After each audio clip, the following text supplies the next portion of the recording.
The gun was already in Noah Watkins's hand when Rose Turner stepped between him and the man who wanted him dead. She did not flinch. She did not step aside. She stood in the middle of the dusty main street of Caldwell, Kansas, with the September sun hammering down on her dark hair, and she looked at him with eyes the color of deep creek water after a rain, and she said, "Put it down, Mr. Watkins. I am asking you, please." Behind her, Dale Creed had his own revolver raised. Noah could see the hammer already cocked, the man's knuckle white around the grip. He could see the calculation in Creed's eyes, the kind of calculation that told a man he was already planning the shot around the woman. Rose Turner was not a shield to Dale Creed. She was an obstacle he was already measuring the angle past. Noah had read this kind of situation 99 times before. He knew how it ended. He knew how to end it fast and final, before a stray bullet found someone innocent. He had done it in Abilene, in Wichita, in Dodge City, in towns that blurred together like fence posts seen from a galloping horse. He was good at ending things. He had never once thought about staying after he ended them. But Rose Turner's hand was pressed flat against his chest now, and the warmth of it went through his shirt like a branding iron, pressed to something he had believed was beyond feeling. Her touch was not frantic, it was deliberate. It was the touch of a woman who had made a decision and intended to keep it. "He is going to shoot you the moment I fire," Noah said, low and even. "Get clear, Miss Turner." "He is going to shoot you the moment I move," she said back just as even. "So neither of us is moving." His jaw tightened. His finger was iron on the trigger guard. "You do not know what you are doing." She looked at him, and something in those eyes split him clean open, the way a bolt of lightning splits a fence rail, sudden and complete and irreversible. "I know exactly what I am doing," she said. "Do you?" That was the question that would echo in Noah Watkins for the rest of his life. It had begun, as most things that matter do, simply, quietly, without warning. 3 weeks earlier, he had ridden into Caldwell, Kansas, on a Tuesday afternoon in late August of 1878, on a horse named Cutter who was as road-worn as his rider. Noah had no particular reason for choosing Caldwell over any other town on the southern Kansas line. He had come from Wichita, where he had briefly hired on as a deputy, resolved a dispute involving a stolen cattle herd and a man with homicidal intentions, collected his pay, and ridden south. The Santa Fe Trail still ran through Caldwell like a spine, and the cattle trade kept the town breathing with money and trouble in roughly equal measure. He was 31 years old. He had been riding since he was 17, gun work since he was 19, and for 12 years he had been the kind of man that towns hired when they needed a problem removed, and then quietly forgot about when the problem was gone. He was not bitter about this. He had made his peace with being a necessary thing that nobody wanted to keep around. He had dark hair gone silver at the temples before its time, a lean jaw, and a stillness about him that made nervous men more nervous. Children and dogs tended to approach him without fear, which he took as a modest consolation. He rode into Caldwell expecting 2 things, a meal and a bed. He got both, eventually. But between the horse and the boarding house, something happened that had no place in his usual accounting of the world. He was walking Cutter toward the livery on Kishom Street when he heard a woman's voice, clear and unhurried, coming from the open door of a building with a sign above the door that read Turner Mercantile. The voice was not shouting.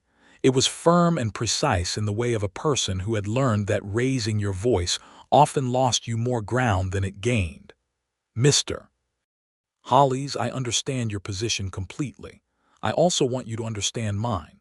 The credit I extended to your ranch in June was for $60. The balance remaining is $42. I'm not asking you to pay it all at once. I'm asking you to pay some of it, any amount today.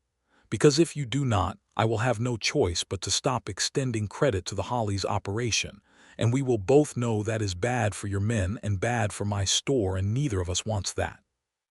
Noah stopped at the edge of the boardwalk, not meaning to listen but unable to stop.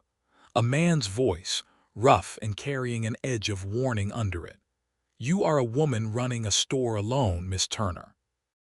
You ought to think about who your friends are. I think about it every day, she said, which is why I am giving you the opportunity to remain one of them. $20, Mr. Hollies, today, and we start fresh. A pause, something heavy set down on a wooden counter. $20, the man said, and he did not sound happy, but he also did not sound like he was going to push further. Thank you, she said, warm and entirely genuine. I will mark it in the ledger. Give my regards to your wife. Boots on wooden floors, and a large man with a reddened neck came through the door and nearly walked into Noah, gave him a hard look, decided against whatever he was considering, and moved on down the boardwalk. Noah stood there for another moment, staring at the door of Turner Mercantile, and then he walked Cutter to the livery. He told himself he was not curious about the woman with the firm, clear voice. He was tired and hungry, and Caldwell was a town like other towns, and in a week he would ride on. He almost believed it. He paid for a room at the Red Star boarding house, which was clean and run by a widow named Mrs. Elrod, who served meals at 6 in the morning, noon, and 6 in the evening, and did not permit cards or liquor on the premises, which was fine by Noah, who had mostly given up both. He ate a supper of beans and cornbread and beefsteak, slept 8 hours, which was more than he usually managed, and in the morning he walked out into the bright Kansas day and began to understand Caldwell. It was a cattle town, yes, but it was also something more complicated than that. It sat right at the Kansas border with Indian Territory, and that position gave it a particular energy, a crossroads feeling, as if it existed in the pause between two different worlds and had learned to profit from that uncertainty. There were cattlemen and drovers, and there were merchants and lawyers and a newspaper, and there was also a layer of something harder underneath all of it, men who operated in the space between law and lawlessness that a border town always generated. The sheriff was a man named Art Benson, 52, gray-bearded, competent enough and quietly in over his head. Noah recognized the type. He had worked alongside men like Benson before, men who had been adequate in quieter times and were now watching the times change around them without the tools or youth to change with it. He did not go to see Benson his first morning. He walked the town instead, reading it the way he had learned to read every town he came to, cataloging exits and sight lines, noting who moved with purpose and who moved with concealment, identifying the center of money and the center of trouble, and seeing whether they were the same place. The center of trouble in Caldwell, as near as he could determine by mid-morning of his first full day, was a man named Dale Creed. Creed ran a livestock brokerage on the south end of town, which was a respectable enough business, but the way the brokerage worked was less respectable. Drovers coming up from Texas with herds consigned Creed to sell them, and Creed's method of getting the best price was to ensure his competition could not offer one. He had 3 men who worked for him and spent most of their time making themselves visible in places where visibility served Creed's interests. One of those places, Noah noticed, was in front of Turner Mercantile. He noticed this because he walked past Turner Mercantile twice that morning, and both times he told himself it was the most convenient route through town, which was partially true.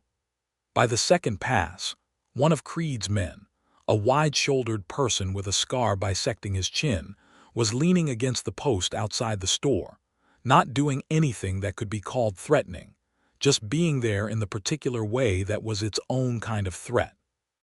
Noah stopped at the barbershop 2 doors down, got a shave he did not urgently need, and from the chair watched the scarred man through the window. A woman came out of the mercantile at one point to water the flowers in a box on the window ledge, and Noah had a clear view of her for the first time. Rose Turner was 26 years old, which he would learn later. She had dark hair pinned up in a practical arrangement, and she wore a blue cotton dress with an apron over it, and she moved with the economy of a person who had too much to do and had organized her body to cooperate. When she stepped past the scarred man to water her window box, she said something to him, and whatever she said made the man straighten up involuntarily, caught off guard, and Rose Turner went back inside with the empty watering can without looking back at him. Noah paid for his shave and walked on. That evening, he went to the town's only decent restaurant, a place called Emery's, and found himself seated at a table adjacent to one occupied by Rose Turner and a man he did not recognize. And he could hear their conversation without trying particularly hard, because the restaurant was small and not busy on a Wednesday evening. The man was a lawyer named Prescott, from the look of his suit and his speech, and he was delivering bad news in the practiced way of a lawyer who has delivered bad news many times and has learned to pad it with procedural language. "Your father's debts are more substantial than the initial assessment suggested, Miss Turner," Prescott was saying. "There is a lien on the building. There is outstanding credit with the wholesaler in Kansas City. The store has assets, certainly, but if the claims against those assets are pressed simultaneously, the position becomes difficult." "How difficult?" Rose asked. "Potentially untenable," Prescott said. A silence. Noah did not look at her, but he listened. "Who holds the lien on the building?" she asked. Prescott paused. "The lien was purchased from the original creditor 6 weeks ago. It is currently held by Dale Creed." The quality of the silence changed. Noah heard it, the way a pause can shift from thinking to understanding to something harder and colder beneath that. "I see," Rose said. Her voice was perfectly composed. "What are my options?" Prescott laid them out. They were not good options. The best among them was selling the business entirely and paying off the debts with the proceeds, which would leave Rose Turner with approximately nothing.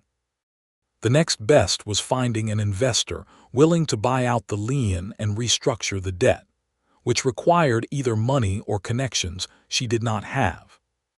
The worst, which Prescott did not name outright but which hung in the space between his words, was accepting whatever terms Dale Creed might offer, which would almost certainly involve losing control of the store entirely. Rose said, "Thank you, Mr. Prescott. I will need some time to consider." Prescott left. Rose Turner sat alone for a moment, and Noah found himself looking at her directly for the first time, and she was not crying, and she was not staring at nothing the way a person does when they have received a shock that has emptied them out. She was looking at the table with those dark eyes moving in a way that told him she was calculating. She was working through a problem. She was not defeated.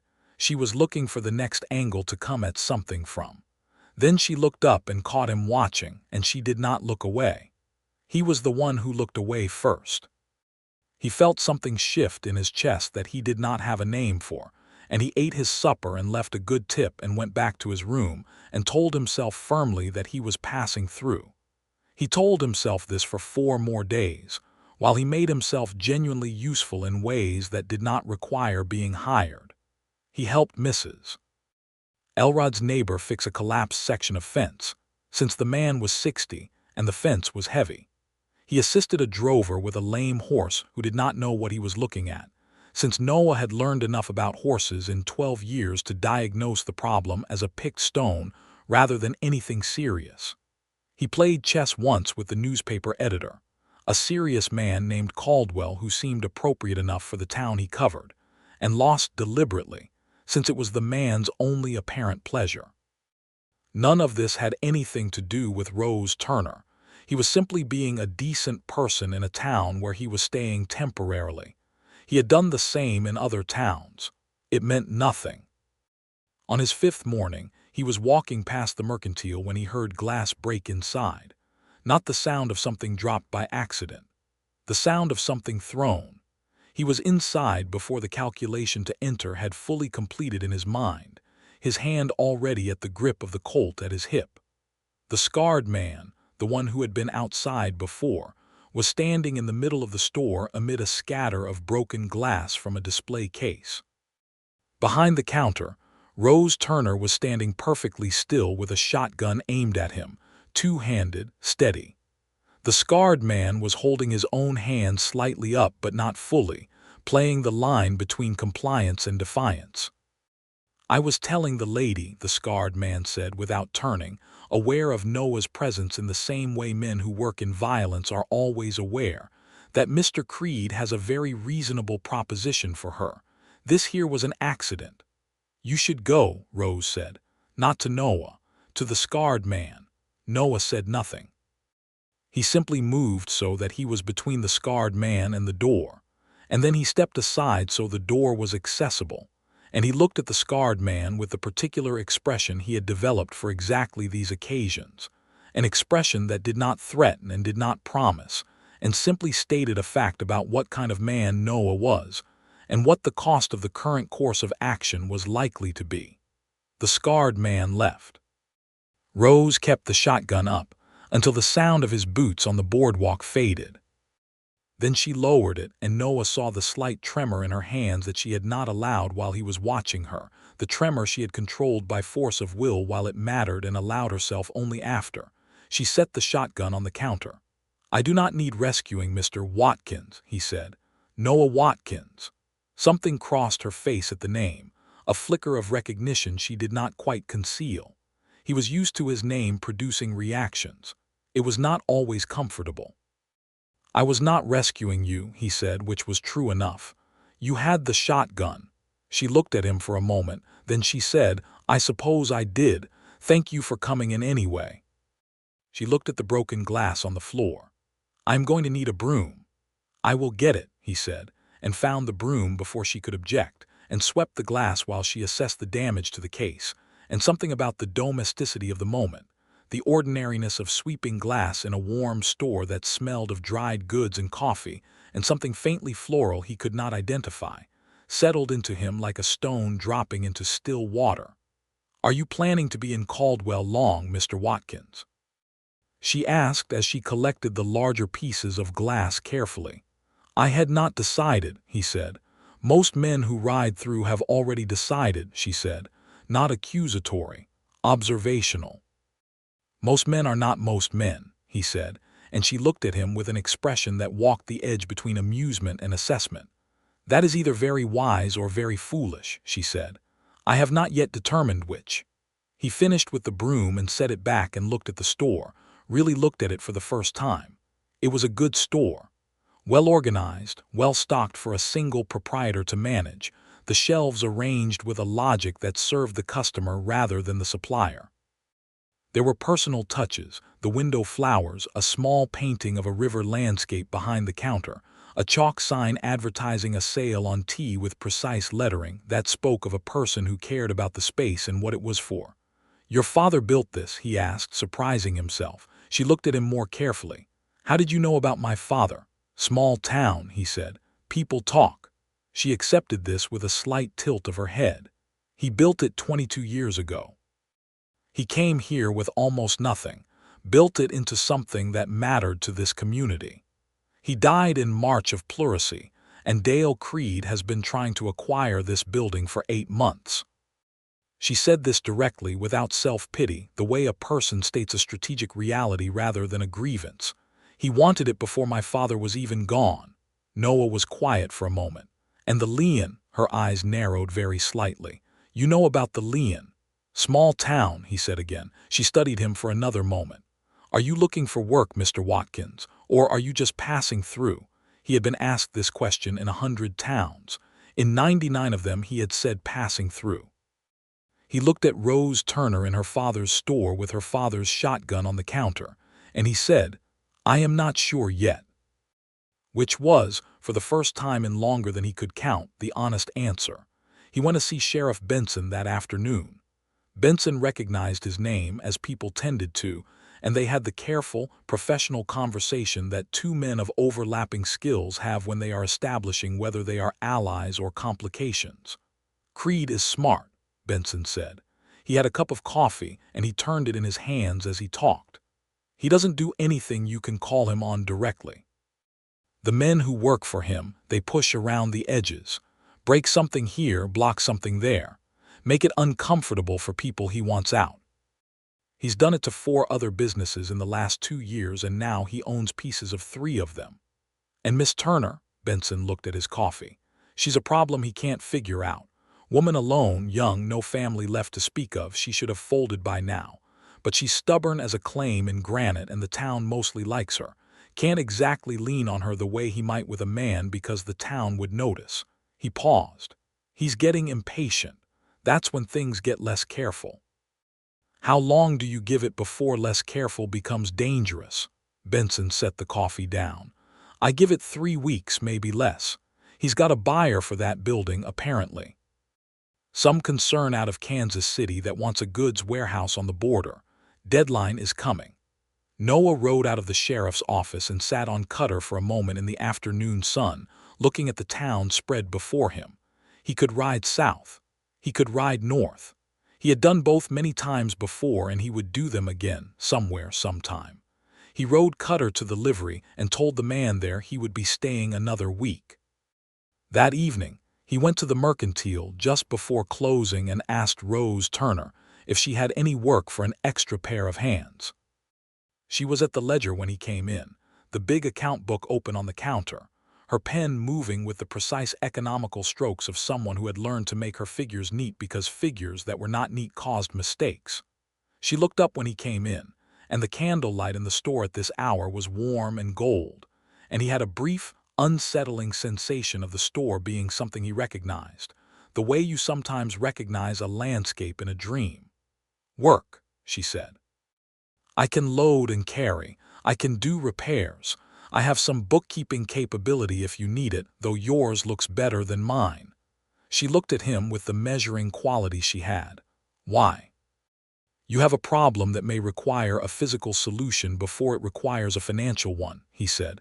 "I have experience with physical solutions." "I know what you are, Mr. Watkins," she said quietly. "I heard your name and I asked around. You are a hired gun." "I have been," he said. "At the moment I am not hired by anyone." "Why do you want to help me?" He had thought about this on Cutter in the afternoon.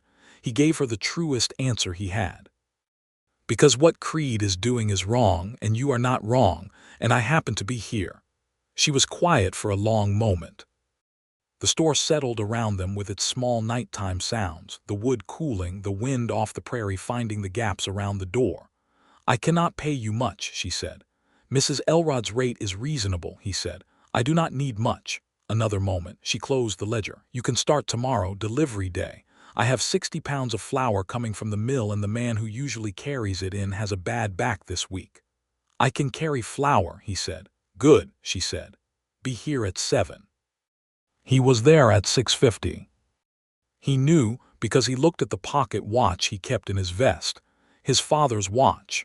The one thing he had kept through 12 years of riding, that had survived Abilene and the Wichita business, and every other town he had been necessary in and left. The flour came, and he carried it, and then he fixed the hinge on the back door that had been sticking, and then he restacked the bolts of cloth on the top shelf, because the stacking was unstable and would eventually fall on someone. And then he rebuilt the broken display case using boards from a crate and tools from the small shed behind the store. Rose worked around him, serving customers, writing in the ledger, taking payment, giving change, answering questions about goods with the confident specificity of someone who knew every item in the store and had an opinion about all of them. He noticed that she knew her customers by name, not just their names but their specific situations. She asked after Josie Harmon's cough and whether the eucalyptus oil had helped. She set aside a bolt of green cloth that she said the Pemberton girls had been asking about. When old Mr. Delaney came in and spent 20 minutes trying to remember what his wife had sent him for, she helped him reconstruct the list from context, patient and kind, and sent him off with everything on it. He noticed that the town trusted her, not just because they needed the store, but because they trusted her specifically. The way people interacted with her, the ease of it, told him that she had built something here that was bigger than the inventory on the shelves. Which made what Creed was doing to her more than a business dispute. It was an assault on something the community depended on, and the community did not fully understand it yet. By mid-afternoon, Rose brought him coffee from the small stove in the back room, and they stood in the store together and drank it. And she asked him about the road, about where he had been, and he told her about Wichita and the cattle dispute and a few other places, carefully, because some of the stories were not ones you told a woman in a general goods store in the afternoon. She listened with attention, not the performed attention of someone being polite, but the real kind, the kind that asks follow-up questions based on what she had actually heard. "Do you get tired of moving?" she asked. He considered this honestly. "I thought I did not," he said. "Lately I think I may have been wrong about that." She looked at him over the rim of her coffee cup with those deep-water eyes, and she did not say anything, and somehow what she did not say was as present in the air between them as anything she could have. The days settled into a pattern that Noah found himself constructing carefully, the way you construct something you value, with attention to the joins and the weight-bearing points. He worked at the mercantile in the mornings. He spent part of each afternoon in Benson's office or walking the town, keeping his reading of Creed's movements current. He ate at Emery's restaurant in the evenings, and twice Rose Turner came in at the same time, and the first time it seemed like coincidence, and the second time neither of them pretended it was. They talked about everything that two people with different lives and overlapping intelligence talk about when they are discovering each other. She told him about her father, about the store's early years when it had served mostly the trail traffic and her father had worked 16 hours a day and kept the family in a single room at the back.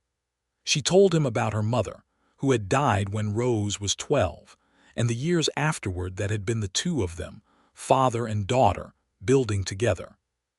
She told him about teaching herself bookkeeping from a manual her father had ordered from a printer in St. Louis, and about the year she had talked her father into stocking a line of medicinal goods that turned out to be one of their best decisions. He told her things he had not told anyone in a long time. Not the violence, not the jobs, not the dark accounting of what he had done and what it had cost, but the earlier things. He told her about growing up in Missouri, about his father's blacksmith shop, about learning to read from a neighbor woman who had come from Ohio with a box of books and an evangelical commitment to literacy that she apparently extended to the blacksmith's son. He told her about leaving at 17 because the life available to him at home was too small for what he had needed then, though he was less certain now about what that need had been for. He told her about the horse, the first one, a gray-called ghost who had died in a river crossing in Oklahoma Territory in 1870 and whom he still thought about sometimes. She listened to all of it. She did not try to resolve it or organize it. She just held it, the way good listeners do, making space for the shape of another person's history. On the 9th day of his time in Caldwell, Dale Creed himself came into the mercantile. Noah was in the back room when he heard the door, and he came through and positioned himself at the edge of the front room, not obtrusively but available, and watched.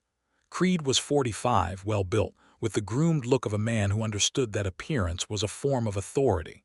He wore a good suit and a hat that had cost money, and he moved through the store with the ease of a man who has decided things already belong to him.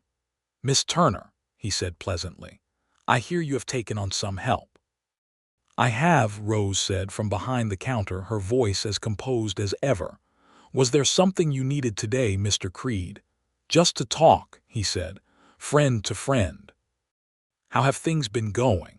His eyes moved around the store and landed briefly on Noah, catalogued him, moved on with the studied indifference of a man who had decided not to show recognition yet. "Well enough," Rose said. "I am glad to hear it," Creed said, "because I have been worried about you. A young woman alone running all this, it must be exhausting." His voice was warm with the specific false warmth of a man who has learned to use concern as a weapon. "I want to make you a fair offer, Rose.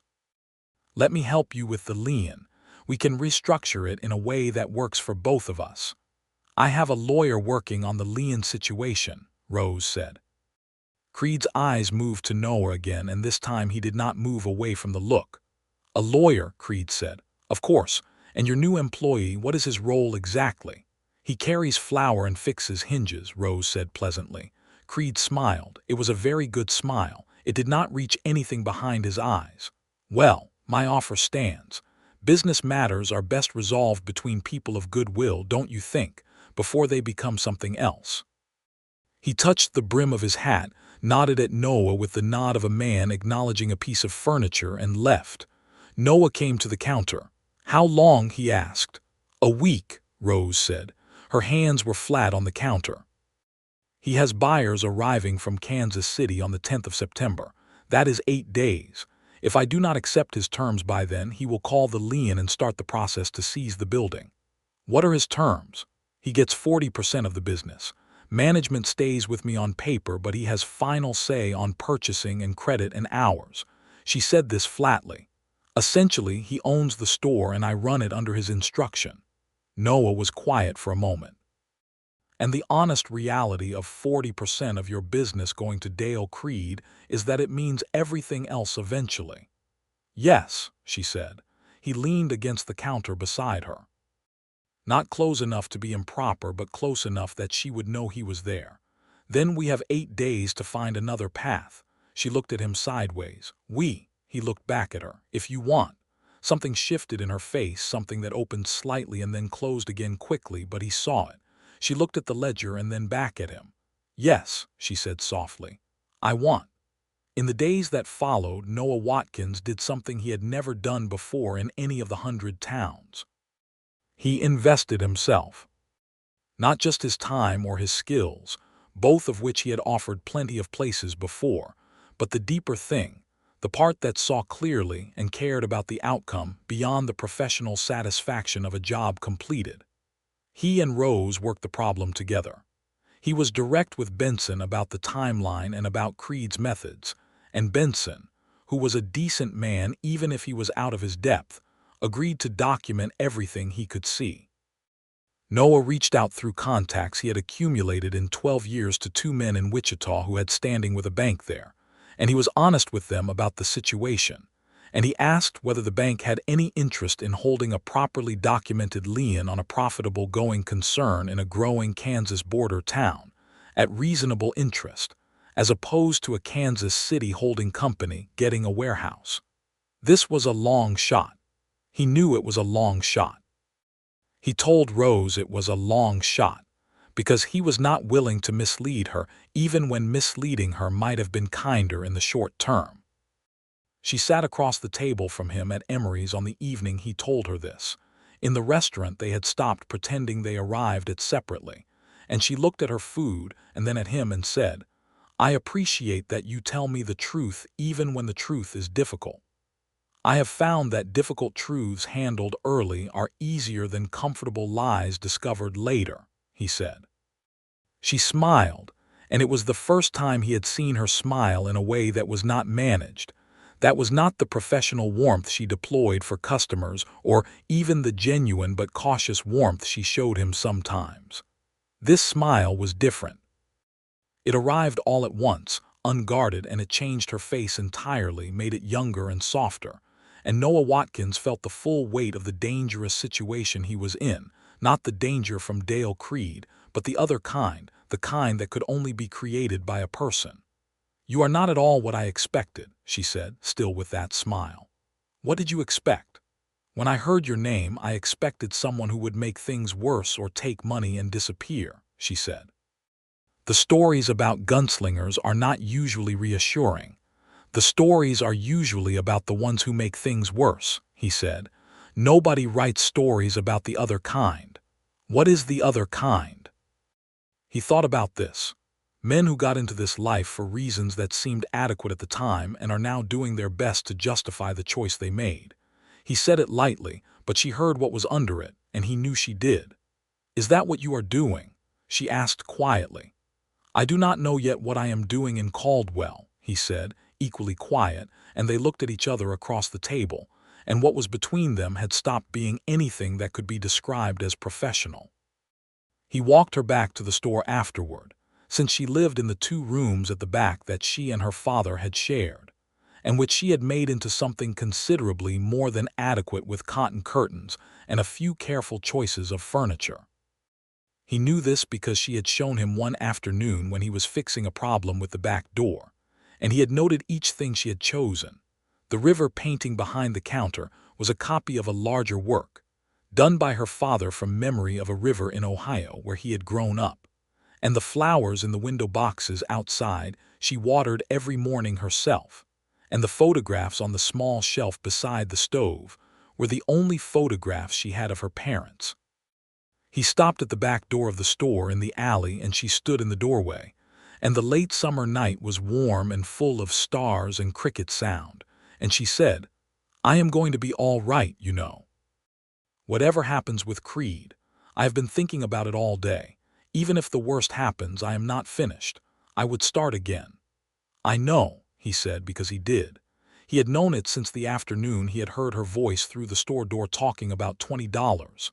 "But I would prefer not to have to," she said, and her voice was a little rougher at the end, the truth in it, and he did what he did not plan to do and had no excuse for doing and would not take back for anything.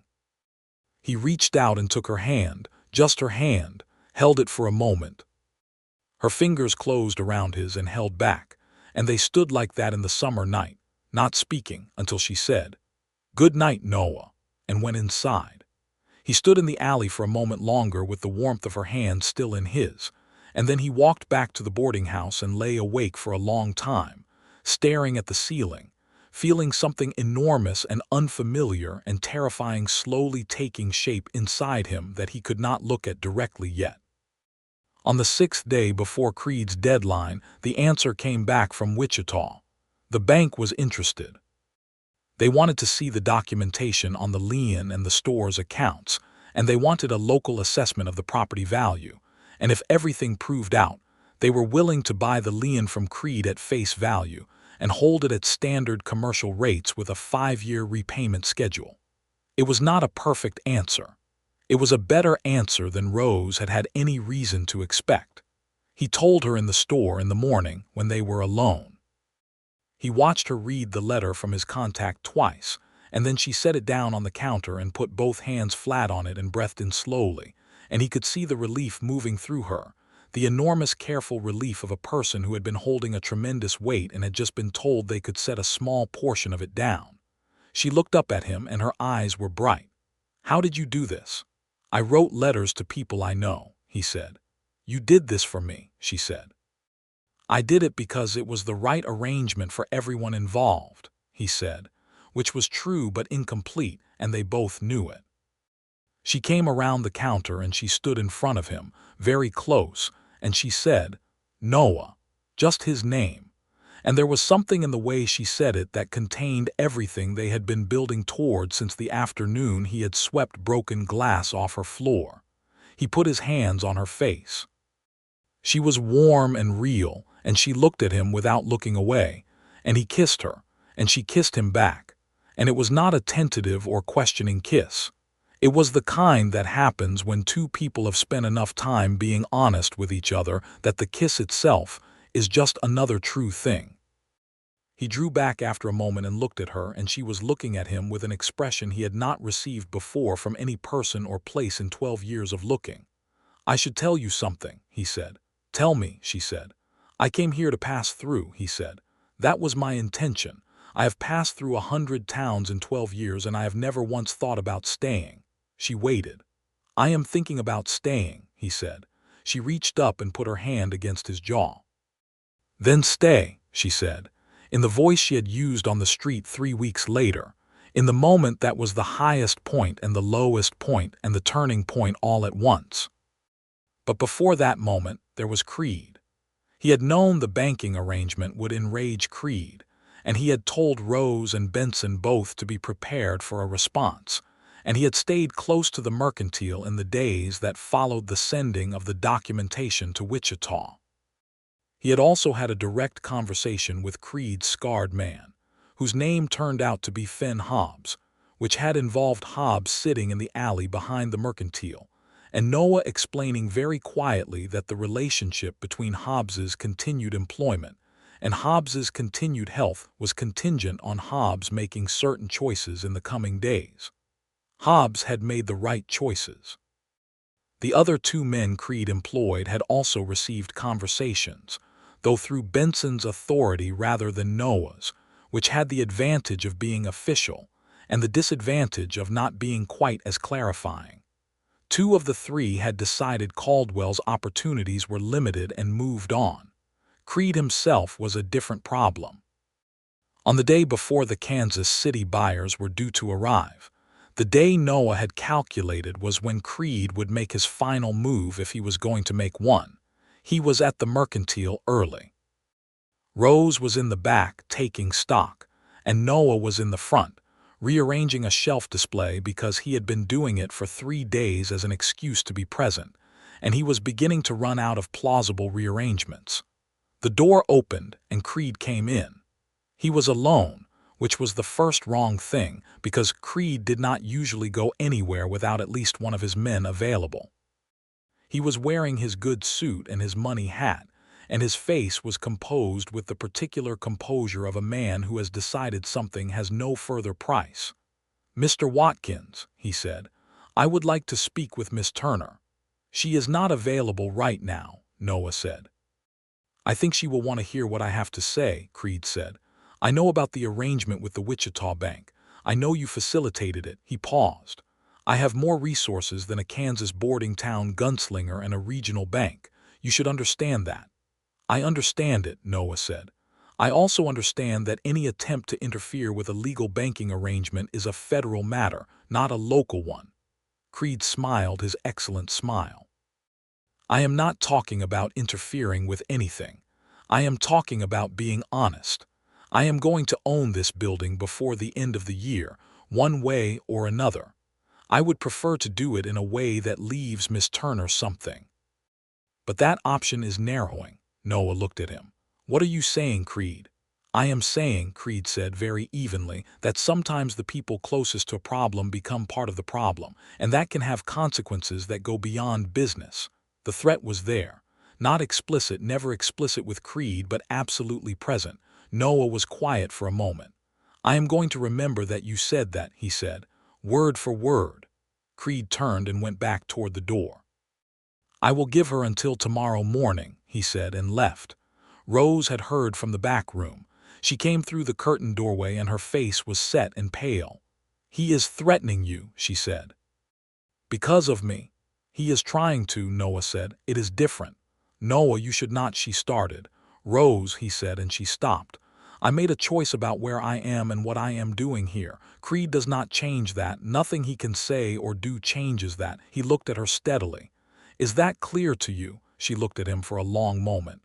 "Yes," she said softly, "it is." Benson came by an hour later, and Noah told him about Creed's visit and the nature of the implied threat. And Benson documented it with the careful handwriting of a man who knew he was building a record, even if he was not certain yet what it would be used for.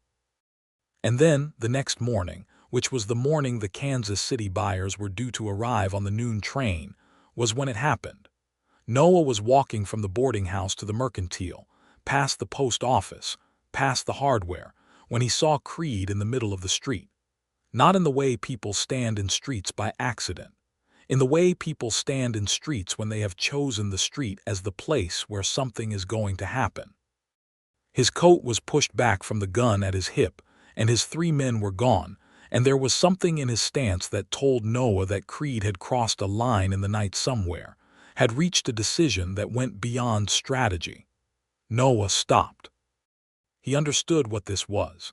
He had been in it before. The final reduction of a complex situation to its simplest and most dangerous element.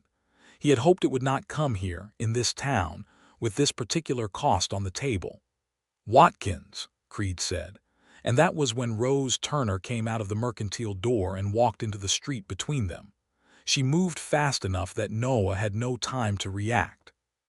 She was just there between him and Creed, her hand pressed flat against Noah's chest, her eyes on his face. "Put it down, Mr. Watkins," she said. "I am asking you, please." He could see Creed behind her with the hammer cocked. He could see the angle Creed was measuring. "He is going to shoot you the moment I fire," Noah said. "Get clear, Miss Turner." "He is going to shoot you the moment I move," she said back. "So neither of us is moving. You do not know what you are doing." "I know exactly what I am doing," she said. "Do you?" He looked at her face. She was not afraid, she was not reckless. She had made a calculation, the same kind she made over the ledger and over the problem of the lien and over every hard thing she had faced, and she had determined that this was the best position and she was holding it. She had put herself in the space where if Creed fired around her, he committed murder in front of a main street in broad daylight, and if he waited, time worked against him. She had understood the angle better than either of the armed men in the street. Noah slowly lowered the Colt and held it at his side. Behind Rose, Creed's calculation was visibly changing. The street was not empty. People on the boardwalks had stopped and were watching. 2 men outside the hardware had not moved. From the direction of the sheriff's office, Noah could hear boots. Benson was coming. "This is not finished," Creed said, but his voice had lost the clean certainty it had carried at the start. "It is finished," Noah said. "You just finished it in front of 30 witnesses, Creed, and your buyers arrive at noon on a train with half this town at the station." Creed held for another moment. Then he uncocked the revolver and holstered it, and he turned, and he walked away, and Benson arrived with his own deputy 30 seconds later, and within the hour Dale Creed was in the sheriff's office making a statement that would be the beginning of the end of his operations in Caldwell. Noah stood in the middle of the street after Creed was gone, and Rose Turner stood in front of him, and he became aware slowly that his heart was hammering in a way that had nothing to do with the danger that was now past and everything to do with what she had done and why. "You could have been killed," he said. "So could you," she said. "That is my job." "No," she said, looking at him. "It is your past. It does not have to be your future." He looked at her. The street was resuming around them. The ordinary sounds of a Kansas morning in late summer, horses and birds and the creak of a sign in the wind, and Rose Turner was standing in the middle of it, dark-haired and clear-eyed and entirely, impossibly the most real thing he had encountered in 12 years of motion. He put his hands on her shoulders. "You need to let me say something," he said. "Say it," she said. "I have been in 100 towns," he said, "and I have never once thought about staying. Not for a job, not for comfort, not for anyone." He looked at her steadily. "I have been thinking about staying in Caldwell since the 4th day I was here.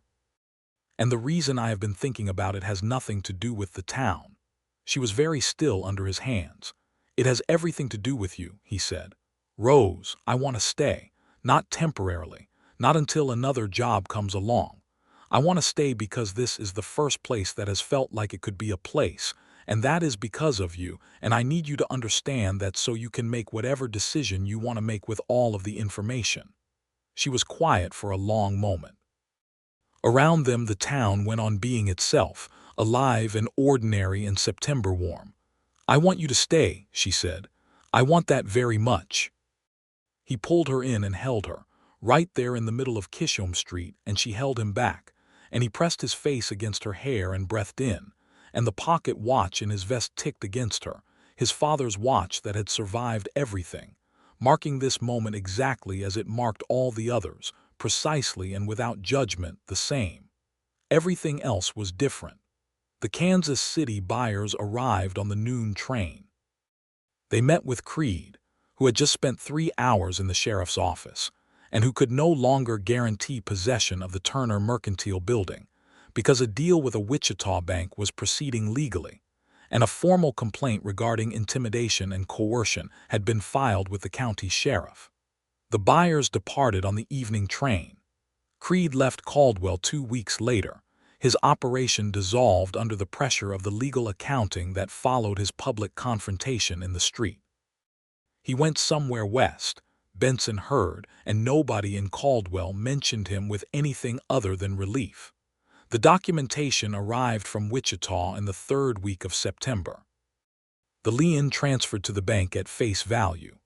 Rose signed the new repayment schedule at reasonable terms and folded the papers carefully and put them in the strong box under the counter, and then sat down on the stool she kept behind the counter and allowed herself to cry, briefly, the way someone does who has held themselves together under sustained pressure and finally has permission to let down. Noah was there. He put his hand on her back and said nothing because nothing needed to be said, and after a moment she straightened and wiped her eyes and said, "I am all right." "I know," he said. "I am going to need that flower shelf restocked before morning," she said. "I know that too," he said, and she laughed, and the laugh was wonderful and warm and entirely her. He did not leave Caldwell. He wrote to his contacts in Wichita, declining 2 offers that came through in October, and he spent those weeks doing something he had not done before, building something. Not building toward a departure, not building the skills and reputation of a man in transit, but building downward, the way you build when you mean to stay, finding the roots and tending them. He went to Benson and offered his services as a deputy on a formal basis, since Benson needed the help and Noah needed the structure of a legitimate position. Benson accepted immediately, with a relief he did not entirely conceal, and gave him a badge that Noah put in his pocket rather than on his shirt for the first week, partly from habit and partly because wearing it felt like a commitment he wanted to earn rather than simply take. He bought a small parcel of land east of town in November from a homesteader who was moving further west. It had a half-built house on it, the frame and the walls and part of the roof, and he worked on it in the mornings before his deputy hours, and sometimes on weekend afternoons. And once Rose came out to see it and stood in the doorframe of the unfinished door and looked at the Kansas horizon with the flat gold light of November falling across everything. And he stood behind her and put his hands on her shoulders and she leaned back against him, and they looked at it together. "It needs a porch," she said. "I know," he said. "I am getting to the porch." "A west-facing porch," she said, "for the sunsets." "West-facing," he agreed. He proposed to her in December in the store on a Tuesday morning, because that was when he had first heard her voice, and he wanted the symmetry of it. He had no ring yet, because the jeweler in Caldwell had a limited selection, and he had written to Kansas City for something particular. But he had the words, and he had been certain about the words for long enough that saying them felt like the most natural thing he had ever done in his adult life. She said yes without hesitation, and then she said, "I knew you were going to do this today." And he asked her how, and she said, "Because you have been looking at me in the particular way you look at something you are about to commit to since last Tuesday, and I have been counting the days." And he laughed, and she laughed, and he kissed her in the store with the December light coming through the window glass onto the wooden floor. They were married in February of 1879, in Caldwell's small Methodist church, with Art Benson as a witness, and Mrs. Elrod in the front pew with a handkerchief she had come prepared to use.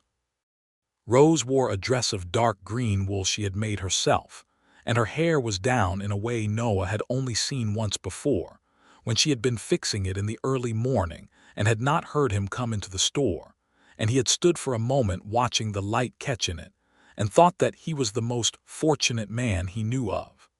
The ring from Kansas City had arrived in January.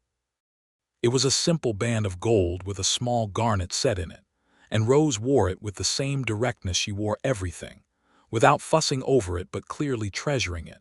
And Noah watched her hand sometimes across a table or counter, and felt the depth of what that ring meant in a way that had no adequate language. They moved into the house east of town in March, when the last of the winter had released its grip on Kansas, and the prairie was just beginning to breathe green again at the edges of things.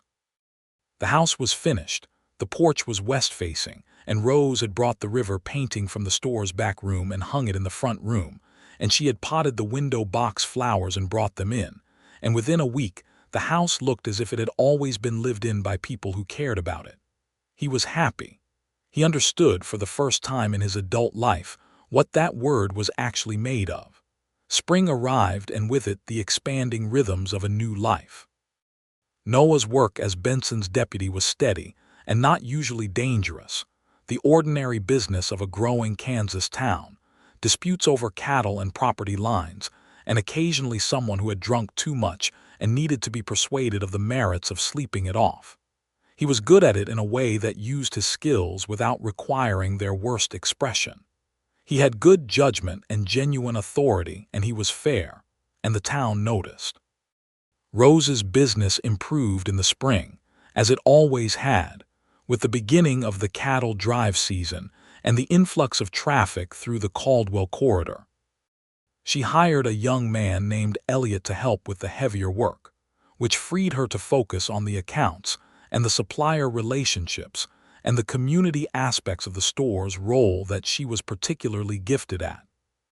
She was planning an expansion into a section of agricultural goods her father had never stocked, and she and Noah talked about it in the evenings on the west-facing porch, watching the sunset light pool in the prairie grass, her feet tucked under her in the chair and his stretched out, and a sense of continuity and rightness to the conversation that he had never imagined for himself. She told him in June that she was expecting their first child. She told him in the kitchen in the morning over coffee with the same directness she brought to everything important, watching his face. He sat very still for a moment. Then he said, "A child." "Yes," she said.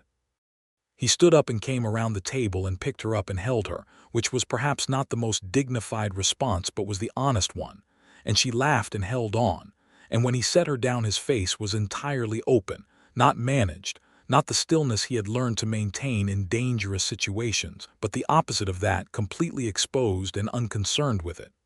"Are you all right?" he asked. "Are you well?" "I am perfectly well," she said, amused by his alarm. "I have excellent health and considerable practical capacity. I am going to be fine." "I know you are going to be fine," he said. "That is not why I asked." She put her hand on his face. "I am more than fine," she said. "Noah, this is the thing I wanted most." He pressed his hand over hers and held it there. "Me too," he said. "I did not know that until I knew you, but yes, me too."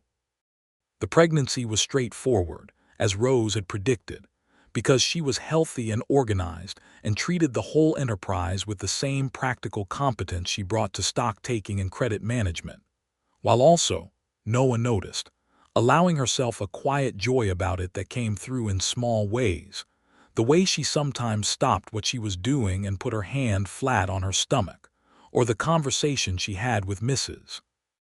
Elrod about names, or the afternoon he came home to find her in the nursery they had converted from the spare room, standing in it looking at the small chair she had pulled from the store's stock and refinished herself, not doing anything, just standing there in the gold late afternoon light. He came and stood with her and neither of them said anything. The light moved. A meadowlark was singing somewhere outside. This moment, like the others, going into the accounting of a life. Their son was born in February of 1880 in the house east of Caldwell, healthy and loud and entirely real in a way that Noah had not fully prepared for, the way nothing fully prepares you for the arrival of a person you are already in love with.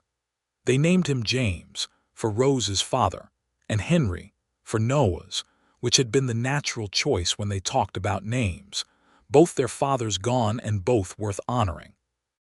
James Henry Watkins came into Caldwell's account with the full force of a personality that was apparent from his first weeks, curious and determined, looking at everything with his mother's dark eyes, and reaching for it with a persistence that Noah recognized from somewhere nearer than either of his parents. He was Rose's son and Noah's son, and the thing they had made from 100 chance decisions and one deliberate one, the decision to stay. Rose went back to the mercantile when James was 6 weeks old, bringing him with her in the manner of a practical woman who had a business to run and a son to raise, and had determined these were not incompatible. Elliot minded the counter when she needed both hands. Noah came by at noon when he could, and the sight of his wife and his son in the store his wife's father had built was something that did not stop mattering no matter how often he saw it. Benson retired from the sheriff's position in the autumn of 1880, citing his knees and his wife's concerns about his knees, and his own general feeling that he had given a fair portion of his life to the work, and was ready to give what remained to something quieter. The town council asked Noah to stand for election as sheriff. He talked to Rose about it on the porch in the evenings for 2 weeks, going back and forth, examining it from every angle because that was how they made decisions together, fully and without withholding. She said, "You are the best person for it and you know the town and the town trusts you. And you have James to think about now, which means stability matters. It also means risk matters," he said. "The risk is manageable," she said, with the precision of someone who had assessed it. "You are good at what you do, and you are careful, and Caldwell is a safer town than it was 2 years ago, partly because of you. Say yes." He said yes. He won the election with enough margin to suggest the town had made up its mind before the vote was held. He put the star on his shirt and wore it without apology or performance, just as the fact that it was. The years in Caldwell after that were the years of building, not in the way you build towards something you expect to leave, but in the layered, accumulating way of a life planted somewhere and allowed to grow. Noah found, to his own continuing surprise, that the restlessness that had driven him through 12 years and 100 towns had not disappeared but had been, he understood gradually, a kind of searching rather than an incapacity for stillness. He had been looking for something he would not have known to name. He had found it in a town with a woman with dark eyes and a firm voice and absolute clarity about what she valued, and the searching had resolved into this life, this house, this porch, this woman. He kept his father's watch. It ticked in his vest pocket while he made his rounds and sat in the sheriff's office and walked his son around the yard in the evenings, pointing at things, the horse, the fence, the sky, which James received with the same intent focus he brought to everything. The watch had survived 12 years of the life before. It survived what came after also. Rose expanded the mercantile in the spring of 1881, adding the agricultural goods section she had been planning, and the expansion was successful in the way things are successful when they are well researched and well timed. She also became, over these years, a person of formal account in the town, the kind of citizen whose opinion on town matters is sought and listened to. When Caldwell incorporated more formally and established a town council, Rose was asked to join it as a representative of the business community. She accepted, and she served on that council with the same methodical effectiveness she brought to the store ledger. And Noah attended the council meetings when he could and watched her work, and felt the particular pride of watching someone you love be entirely themselves in the fullest way. Their second child came in the spring of 1883, a girl this time, whom they named Clara Jane, for no one in particular but because both names felt right, and they had learned to trust their instincts on things that did not require an argument. Clara was different from James in every fundamental way, quieter, more watchful, given to long silences that were clearly thought rather than absence, and to sudden and complete laughter that seemed to surprise even her. She had Noah's gray eyes and Rose's certainty of manner, and she and James, who was 3 when she arrived, established a relationship of competitive alliance that would characterize their entire childhood. James taught Clara to walk by example, holding her hands and marching in front of her in the yard, with the encouraging seriousness of a person undertaking a significant project. Clara's first full sentence was addressed to James and was reported by Elliot, who witnessed it, to have been, "James, stop." James had been attempting to share a frog with her, which she had not appreciated. They laughed about this at the dinner table for a year. Noah was 40 years old in 1887, and he had been in Caldwell for 9 years, and the 100 towns before it had become the thing you remember the way you remember a road you traveled rather than a place you lived. Not forgotten, not regretted but completed. He had been necessary in all those towns, and leaving had been right in all those towns, and staying here had been right with a depth and certainty that made the comparison feel like comparing a sketch to a finished painting. He and Rose still sat on the west-facing porch in the evenings when the children were in bed, and the town had settled into its nighttime quiet, and the prairie sky put on its nightly display of color that never quite repeated itself, red into orange into the deep blue that came later, and the meadowlarks gave way to the whippoorwills, and they talked or did not talk, both equally comfortable, both equally present. One evening in the summer of that year, he was sitting with his coffee going cold beside him and the last light painting the grass gold, and Rose came and sat beside him and put her head on his shoulder in the way she sometimes did, simply and without announcement, and he put his arm around her. "What are you thinking?" she asked after a while. He looked at the horizon. "I was thinking about a question you asked me," he said. "Which one?" "I ask a great many." "The first time you truly asked me something," he said. "On the street, you said, 'Do you know what you are doing?'" She lifted her head to look at him. "I remember." "I did not know the answer then," he said. "I had been doing things for 12 years without knowing the answer to that question. I want you to know that I know it now." She watched him. "I was looking for this," he said, "for this specific thing. This house and this town and this porch and you. I did not know that was what I was looking for, so I kept moving because I did not know where to stop. And then I found where to stop." She was quiet for a moment. Then she said, "I was not looking for anything. I was just trying to hold my father's store and keep my head up and not let Dale Creed win." "And," he said, "and you came through the door," she said, "with a broom." He laughed and she laughed, and the laughter went out into the warm Kansas evening and dissolved in the wide sky dark. James was 7 that summer, and he was already determined to be either a rancher or a lawyer, alternating between these ambitions on a roughly weekly basis, depending on what had interested him most recently. He had his mother's dark hair and her absolute stubbornness, and his father's patience under pressure, and a set of opinions about everything that he expressed at full volume and expected to be taken seriously. Noah took them seriously as a principle, while reserving the right to correct the factual errors, of which there were many.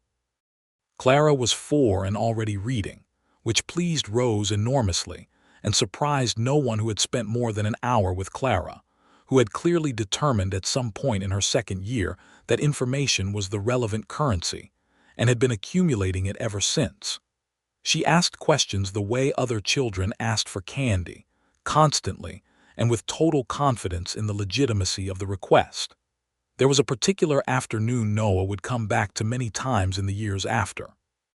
He was in the yard, repairing a section of fence, and James was sitting on the fence rail watching, and Clara was in the grass nearby with a book she had borrowed from the school, which was somewhat beyond her age but not beyond her capacity. And Rose came out of the house with a pitcher of water and 2 cups, and she set them on the fence post and looked at her family arranged in the afternoon yard, and she said nothing for a moment, just looked. Noah looked up from the fence and saw her face. She was 36 years old, and she was more beautiful to him at 36 than she had been at 26, which he had not thought was possible, because the beauty at 36 was the accumulated beauty of everything he had learned about her in the years between. The way she handled impossible things, the way she laughed, the way she argued when she thought he was wrong, and the way she conceded when the evidence required it, and the way she stood in the street in front of a cocked gun because she had decided that was where she needed to be. "What?" she said, catching his look. "Nothing," he said. "That is never nothing," she said. "I am thinking," he said, "that I am the luckiest man I have ever encountered." She considered this. "You are also the most dramatic," she said. "It is a fence, Noah. It is a fence in my yard," he said. "In front of my house, on my porch with my wife and my children." He set down the hammer. "That is not nothing." She handed him the water. "Drink this," she said, with the warmth that was always in her voice with him, the particular warmth that was not for customers or council meetings but for him. "And then fix the fence." He drank the water and fixed the fence. And at supper that evening James told them at length about his current theory that there were underground rivers running beneath the Kansas plains, which he had heard about from a classmate. And Clara told James he was wrong about the location of the rivers specifically, citing something from her book, and they argued with the focused intensity of siblings who are fundamentally on the same side and will be for the rest of their lives. And Noah and Rose ate their supper and let it go on, catching each other's eyes across the table with the shared parenthood that is its own kind of love. In 1889, Rose expanded the mercantile again. this time taking the adjacent building that had come available and creating a dry goods section separate from the hardware and food staples. She hired 2 additional staff and promoted Elliot, who had been with her now for nearly a decade, to a management role with a proper salary. The expanded store became what she had always known it could be, not just a merchant's operation but a community anchor, the place where the town's daily life transacted itself, where news traveled and advice was given, and goods that people needed moved from shelves into hands. She was at the store when the invitation arrived from the Women's Business Cooperative being formed in Wichita. The cooperative was a new thing, a group of women who operated independent businesses across southern Kansas, meeting quarterly to share knowledge and challenges and influence policy discussions that affected them. The invitation was in recognition of what Turner Mercantile had become, both as a business and as a model of independent enterprise. She brought the letter home and read it to Noah on the porch, and he said, "Are you going to go?" "Of course I am going to go," she said, with the directness that still made him smile after 10 years. "I have opinions about policy that they should hear." He went with her to the Wichita meeting in the spring of 1890, since there was no particular reason he could not, and he had not been to Wichita in 12 years, and the city had changed enormously in that time. He walked its streets with the strange double vision of a man who has changed in equal measure to the place he is revisiting, and he found that the Wichita of his memories, the lean and hard and transient life of a man passing through, had very little purchase on the Wichita he was walking through now, and that was fine. That was exactly fine. Rose was magnificent at the meeting. He watched her from the side of the room where he sat as a supporting spouse among other supporting spouses, listening to her make a case for price transparency in wholesale supplier contracts, which apparently had been a problem for several of the cooperative's members. And the case was thorough and well-sourced, and delivered in the same firm, unhurried voice that had stopped him cold outside a door in Caldwell in August of 1878. Afterward, one of the other women, a store operator from Hutchinson, said to Rose, "Your husband clearly adores you," and Rose said, "Yes, he is not very subtle about it." And Noah, who was close enough to hear both of these things, decided not to be embarrassed about it. They rode home to Caldwell on a bright spring afternoon, the Kansas prairie doing its best late April presentation, green and wide and enormous under a sky that had no limit to it. And they talked most of the way back and were quiet for the last portion of it, the comfortable silence of people who have said what there is to say and are content with what remains. Noah watched the landscape from the buggy seat with Rose's hand in his, and he thought about the road that had brought him here, all 100 towns of it, the long chain of necessary and temporary, the constant motion that had been his life from 17 to 31. He was 43 years old, and he was going home to a house east of Caldwell with a west-facing porch and 2 children, and a dog that James had acquired without permission, and whom they had both relented on because it turned out neither of them could stay firm against a dog, and he was the sheriff of a town he had chosen and that had chosen him back, and his father's watch ticked in his vest pocket, marking the moment, marking all the moments, steady and without judgment. He had ridden into 100 towns, and only one had made him consider staying forever. He had stayed. Rose looked over at him from her side of the buggy seat. "You are doing the horizon-staring thing again," she said. "I am allowed," he said. "I am driving." "Elliot is driving," she said, which was true, since Elliot had come along to manage the horse and they were in the back seat like respectable people. "Then I am allowed to stare at the horizon as a passenger," he said. She leaned her head against his shoulder. He felt the familiar weight and warmth of her.